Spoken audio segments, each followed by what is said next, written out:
आज आपण बनवू मैद्याची खुसखुशीत खमंग अशी चकली। त्यासाठी मी 1 किलो मैदा घेतलेला आहे आणि पाव मुगाची डाळ घेतलेली आहे।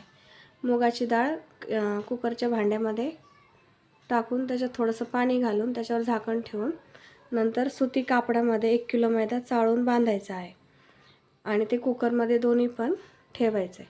त्याच्यानंतर कुकर बंद करायचा आहे आणि डाळ शिजायला जेवढा वेळ लागतो तेवढा वेळच फक्त गॅसवर कुकर ठेवायचा आहे, 2 किंवा 3 शिट्टे येऊपर्यंत। नंतर गॅस बंद करायचा आणि मैदा आपला एकदम दगडासारखा होईल तो थोडासा असा चुरगळून घ्यायचा आणि मिक्सरमध्ये बारीक करायचा।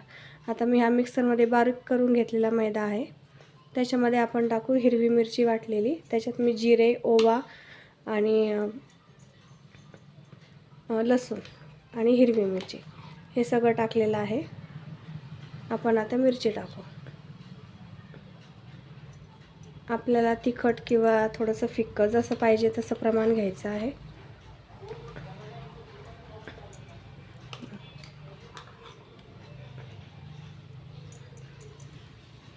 आणि त्यानंतर आपण आता हवरी टाकून घेऊ, थोडंसं तीळ टाकून घेऊ।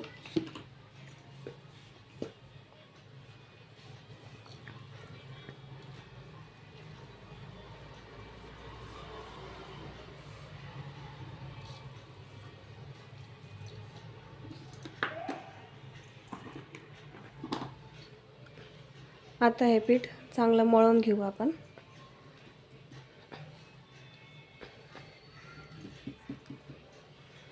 मुगाची डाळ जेवढी शिजवली त्यामध्येच शक्यतो हे पीठ आपलं मळून होतं, पण जर वाटलं थोडंसं कमी तर आपण त्याला थोडंसं पाण्याचा हात लावून मळू शकतो।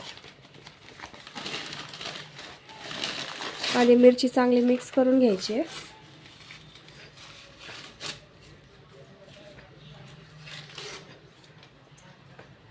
आणि आता त्यामध्ये हळूहळू थोडी थोडी मुगाची डाळ टाकायची आहे।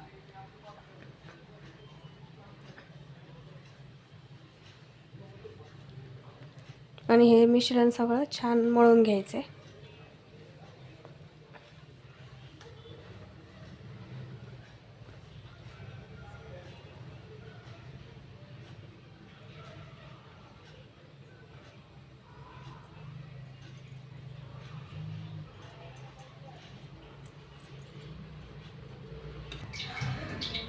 हे पहा, चकलीसाठी आपलं पीठ मळून तयार आहे आणि मी त्याच्या अशा चकल्या करून घेतलेल्या आहेत।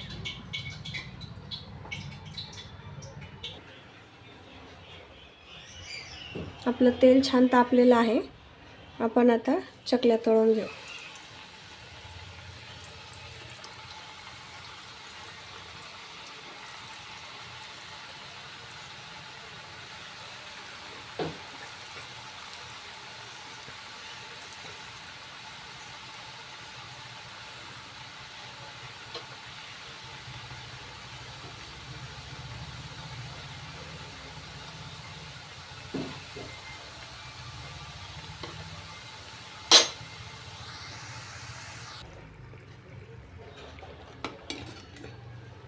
हे पहा, आपल्या चकल्या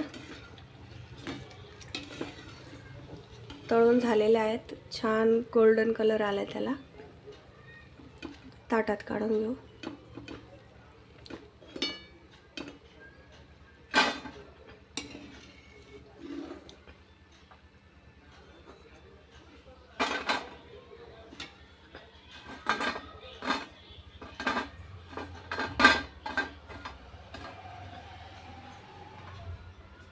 हे बघा, तयार आहेत आपल्या एकदम खमंग आणि खुसखुशीत अशा चकल्या।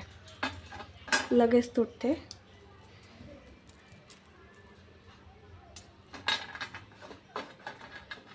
खूप छान होतात, तुम्ही पण करून बघा।